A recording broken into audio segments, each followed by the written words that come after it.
Testimonio de Carter Chilcott sobre el tiempo que pasó en aislamiento a bordo de la Estación Espacial Dédalo en septiembre de 2007. Testimonio original dado el 4 de abril de 2009. Grabación de audio hecha por Jonathan Sims, jefe activista del Instituto Magnus en Londres. Comienza el testimonio. Estamos completamente solos. Conozco las estadísticas. Qué tan enorme es el universo, las probabilidades y aproximaciones, y las promesas de seres vivos allí en el espacio exterior. Pero yo he estado ahí. No hay nada. Nada más que vacío. Un vacío indiferente, entrelazando mundos y estrellas muertos como un tapiz de soledad insignificante. La especie humana ha existido durante el más pequeñísimo pedazo de una fracción de tiempo dentro de la gran existencia del universo, y de la misma forma estaremos extintos.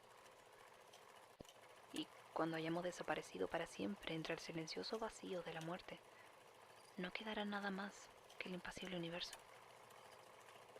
Y nada evidenciará nuestra extinción, porque no hay nada en el universo capaz de hacerlo. Ignórame si así lo deseas. Busca tranquilidad en tus fantasías escapistas sobre aliens y visitantes de otros mundos, porque no hay prueba que pueda darte más allá del testimonio de alguien que ha pasado muchísimo tiempo contemplando la oscuridad y vacía infinidad del espacio, y sabiendo, realmente sabiendo, lo que significa estar flotando desamparado en medio del vacío universo.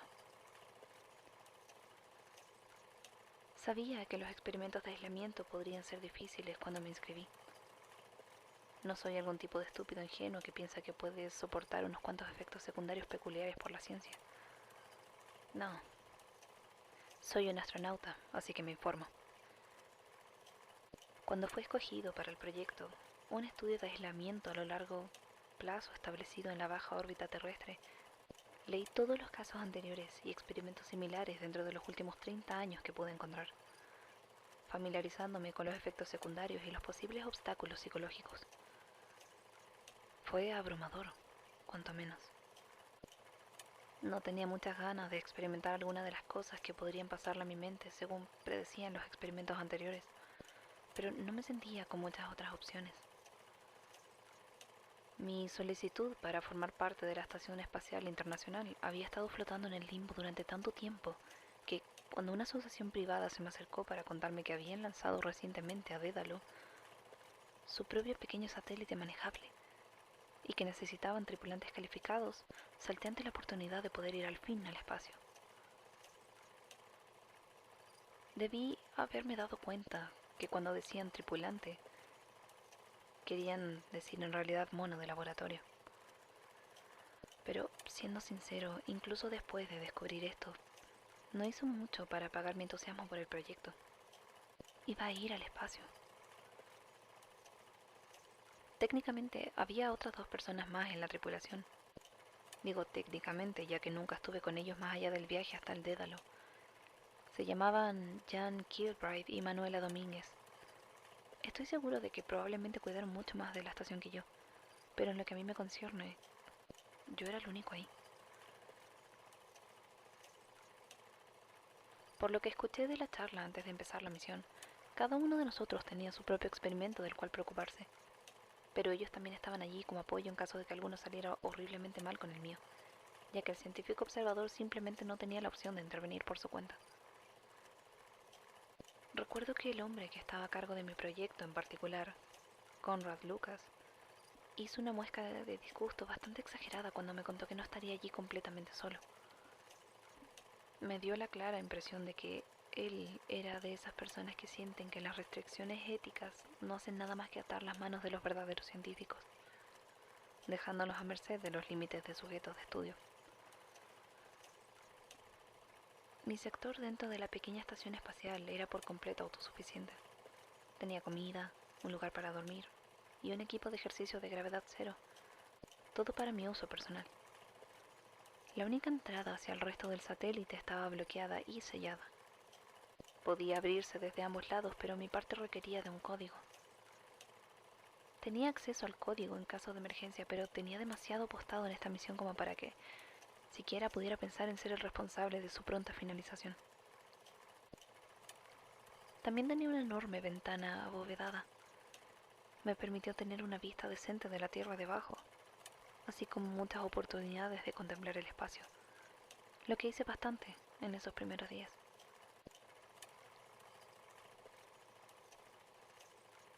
Me habían dicho que los otros astronautas harían todo lo posible para evitar esa ventana cuando hicieran trabajos de mantención o reparaciones afuera. El control de misiones, a su vez, me había proporcionado un montón de libros y películas y otros tipos de entretenimiento, ya que, como Conrad me dijo en la primera instrucción, el experimento se enfocaba en el aislamiento, no en el aburrimiento. Por lo tanto, cuando cerré esa puerta por primera vez, me sentía de muy buen humor por todo el asunto, para ser sincero. Sabía que estaba siendo monitoreado. Había una pequeña cámara instalada en la pared que mantenía su redondo ojo en mí. No era tan invasiva como para no poder ignorarla cuando quisiera, pero la mayor parte del tiempo estaba lo suficientemente contento como para comer y leer y ejercitar enfrente de la vigilante cámara. Obviamente, quienes evaluaban mi progreso nunca se comunicarían directamente conmigo, así que si tenían opiniones sobre cómo estaba realizando mi misión, nunca las escuché. Incluso si mi tarea fuera simplemente sentarme en una habitación en medio del espacio a la espera de que mi mente colapse. Intenté no aliviarme demasiado sabiendo que había personas observando cada uno de mis movimientos, ya que sentí que encontrar eso reconfortante iría fuertemente en contra del espíritu del experimento. Tenía que sentirme genuinamente solo. Al menos eso no tardó mucho en ponerse en marcha. Honestamente, no puedo ver cómo, abrochándote a la hora de dormir o beber tu jugo con papel de aluminio en la pajilla, puede tener mucho efecto en el aislamiento, pero no iba a ser yo quien lo mencionara. Creo que algunas personas habrían estado más perturbadas que otras por su ubicación orbitando la Tierra, pero no se sintió notablemente diferente a ninguno de los otros estudios de aislamiento que condujeron durante las últimas décadas.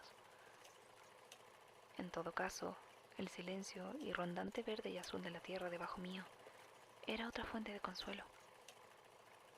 Dado el firme conocimiento de las miles de millones de personas que se abrían paso por la vida, las cuales no tenían ni idea de lo que había justo encima de sus cabezas. Estos dos consuelos me duraron casi 6 semanas. Ahí fue cuando me di cuenta de que iba a comenzar a experimentar algunos de los efectos secundarios más angustiantes. Ya había pasado por el abatimiento y un episodio de insomnio, y no había estado usando mi máquina de ejercicios correctamente durante casi medio mes, pero todavía no me esperaba la severidad de las alucinaciones cuando empezaron. Me desperté 2 veces por el sonido de la puerta abriéndose, solo para encontrarla firmemente cerrada, como siempre. A lo largo del día, en ocasiones escuchaba pasos, lo que no debería siquiera haber sido posible en gravedad cero. En algún punto también hubo un apagón de unos 20 minutos, que pudo haber sido real o no. Por supuesto, parecía que no habíamos perdido energía en ningún otro sistema exceptuando las luces. Así que todo esto era razonablemente angustiante, pero por lo menos estaba la ventaja de no ser inesperado. No, la primera advertencia que tuve sobre qué tan mal se iban a poner las cosas fue con el traje espacial. El reloj daba las 14:30 y yo estaba viendo nuevamente 28 días después. Una de las mejores películas que me habían dado para entretenerme, cuando un movimiento en la ventana me llamó la atención. Primero pensé que podría haber sido un escombro orbital pasando, pero luego lo vi, aún en el borde de la ventana abovedada. Era una mano. La blanca mano enguantada y voluminosa de alguien que llevaba un traje Eva comenzó a flotar lentamente frente a la ventana, seguida por el resto del brazo, luego el torso, hasta que casi todo el traje poco a poco flotó hacia el otro lado. Al principio estaba emocionado ante la idea de ver a otro ser humano, incluso si fuera por poco tiempo o pudiera comprometer parte del trabajo. Pero mientras el traje hacía su ardua deriva a través del espacio, rotó lo suficiente como para poder ver claramente a través del visor del traje. No había nadie adentro. El traje flotante estaba completamente vacío. Y de repente comencé a tener mucho miedo. Por fin el traje había pasado de un lado a otro, adentrándose a la noche, al otro lado. Y me detuve para tratar de calmarme ante lo que había sido un evento profundamente extraño de ver. Me las arreglé para tranquilizarme, pero solo hasta que miré de nuevo por esa ventana. No había más prendas vacías flotando, pero noté algo que por alguna razón no había captado cuando estuve mirando el traje vacío. Era, en simples palabras, algo imposible. Y debí haberlo analizado desde un centenar de ángulos diferentes tratando de darle sentido. La Tierra había desaparecido. Primero asumí que debía haber sido un cambio de orientación, pero eso no tenía sentido. El planeta bajo mío nunca había estado oculto desde mi posición, y si nos hubiéramos desplazado radicalmente lo habría sentido, estoy seguro. Pero aún quedaba el hecho de que donde debería haber estado la Tierra, solo había espacio vacío y oscuro. Debo haber estado observando por horas a la espera de ver el sol. Definitivamente todavía nos estábamos moviendo, y por lo que podría deducir, al parecer todavía nos movíamos en una especie de órbita, pero sin un planeta debajo. No tengo idea de por qué manteníamos el mismo patrón. De todas formas, el sol debería haber sido visible tarde o temprano. Después de 2 días esperando, finalmente acepté que el sol y la luna también habían desaparecido. No estaba completamente vacío allá afuera. A lo lejos, en la distancia, aún podía ver las estrellas parpadeando. Probablemente muertas hace ya mucho tiempo, pero sabía que no había nada que pudiera hacer para salvarme. En algún momento del primer día recordé la cámara.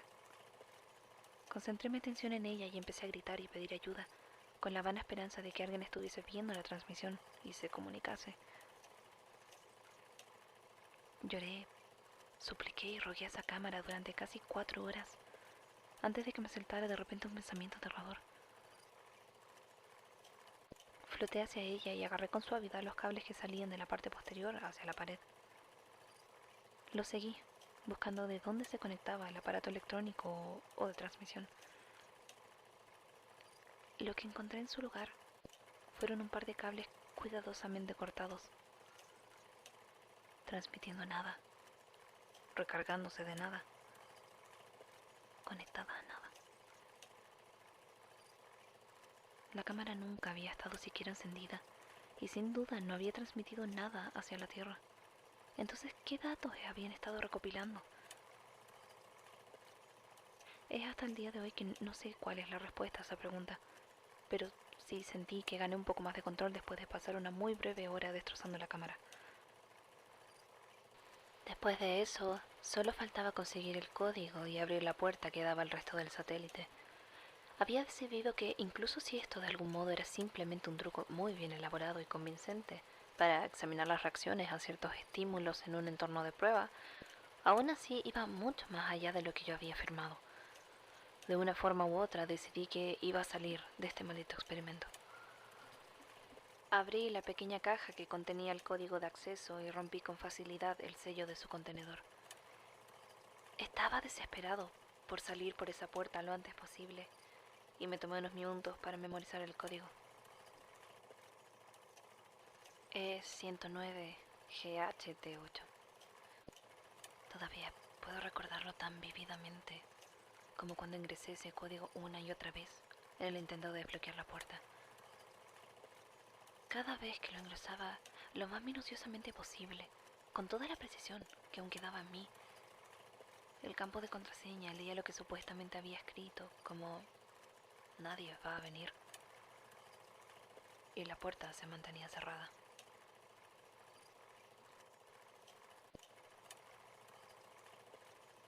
Y eso fue todo. Estaba atrapado, y solo en una pequeña habitación flotando en el espacio, desierto y frívolo espacio. Tenía un montón de agua y comida, así que la inanición no era un peligro. Pero en algún momento de la primera semana, el reloj dejó de funcionar.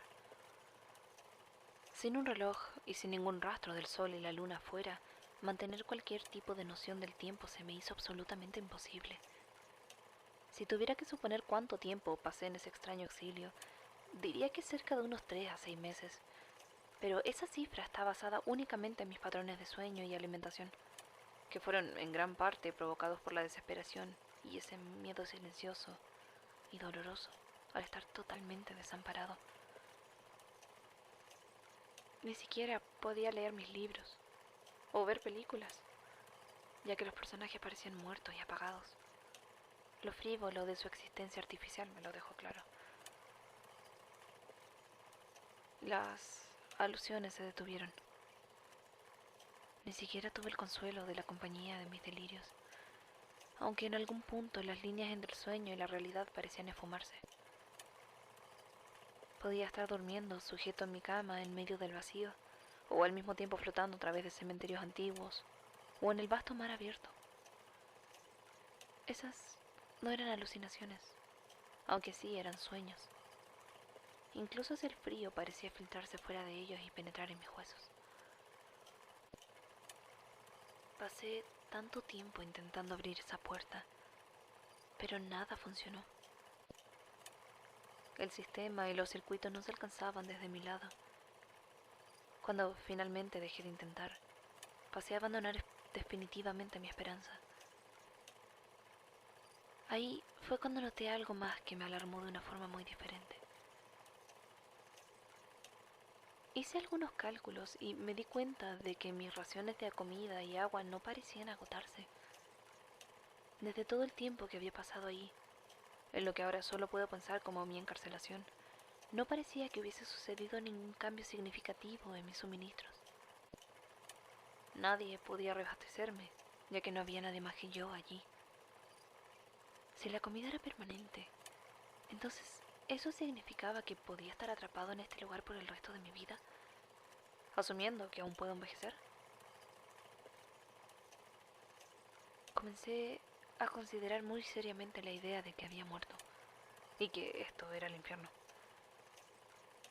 Dada esa preocupación, la manera en la cual finalmente escapé podría ser considerada irónica.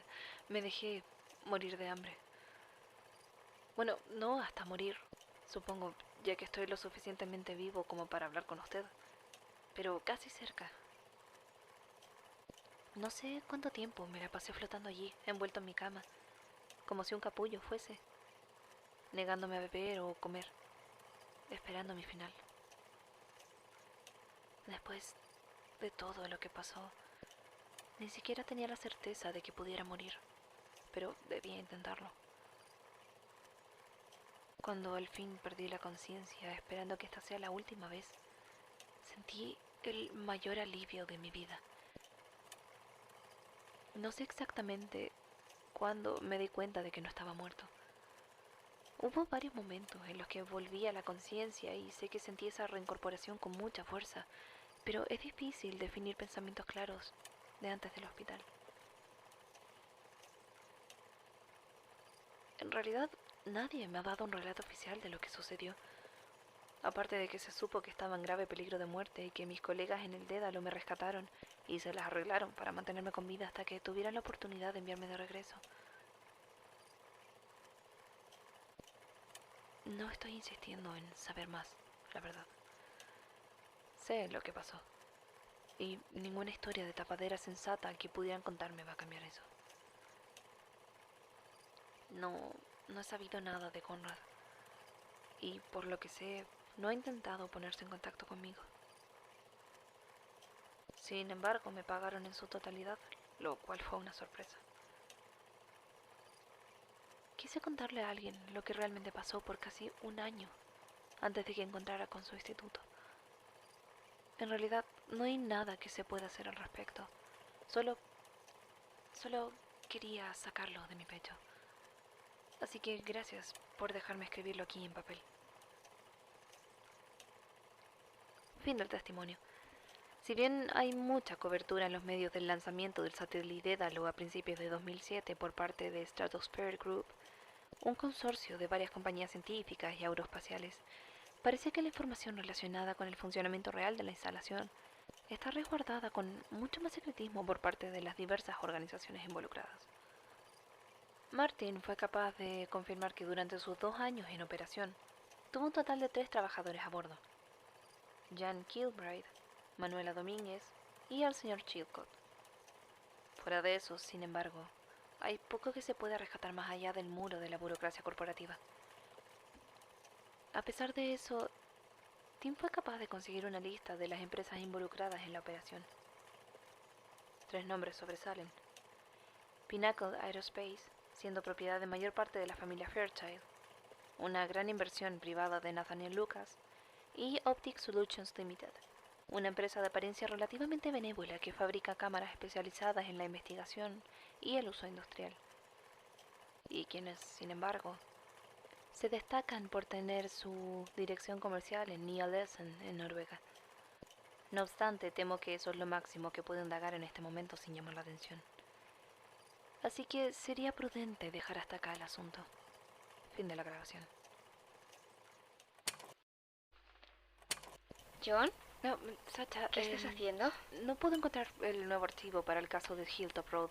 Pensé que te lo había dado a ti para que investigaras a los niños. Así fue y te lo devolví. Ah, verdad.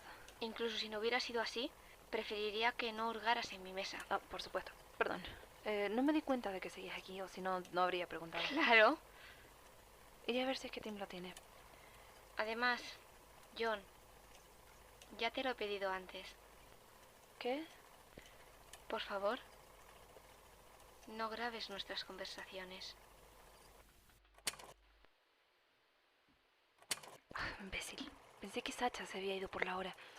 Quería echarle un vistazo a su escritorio para ver si encontraba algo que pudiera arrojar luz en torno a su extraño comportamiento actual.